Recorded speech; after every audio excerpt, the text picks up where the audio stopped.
પ્રજહાતિ યદા કામાન સર્વાન પાર્થ મનોગતા આત્મન્યવાત્મનઃ તુષ્ટઃ સ્થિતપ્રજ્ઞઃ તદુચ્યતે. કારણ સર્વાન કામાન, બધી જ કામનાઓને જે માણસ છોડી દે છે પ્રજહાત, ત્યારે જ આત્મના પોતાના આત્મામાં, આત્માની અંદર એ પ્રસન્નતા ત્યારે જ પ્રાપ્ત થાય છે. અને એ પ્રસન્નતાથી સ્થિત પ્રજ્ઞઃ તદા ઉચ્યતે. અને સ્થિત બુદ્ધિ, પ્રજ્ઞા એટલે કે આપણી બુદ્ધિ જે છે એ સ્થિર થાય છે.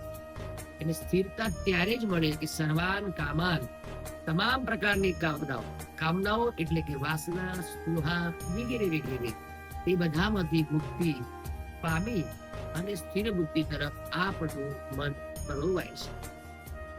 તો જીવનમાં આ બધી જ બાબતોને સમજવા માટે જ્યારે આપણા શાસ્ત્રોનું પરિશીલન કરીશું, શાસ્ત્રોની સેવા કરીશું, સંસ્કૃત ભાષાને સમજીશું, સંસ્કૃત ભાષામાં ત્યારે જ આપણને રસ પડે છે કે જ્યારે આપણને આપણા સંસ્કારોનું સિંચન કરવામાં જે મદદરૂપ જે શાસ્ત્રો બન્યા છે એને આપણે સમજવા સતત ને સતત પ્રયત્નશીલ બનવું જોઈએ.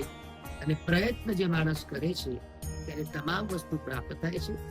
અને મનમાં જે કુભાવો છે, મનમાં જે દ્વેષભાવો છે, મનમાં જે રાગ છે, એમાંથી મુક્તિ થવાનું એક જ કારણ, મુક્તિ ત્યારે જ મળે છે કે જ્યારે આપણે પોતાના આત્મામાં સંતુષ્ટિ રાખીએ છીએ.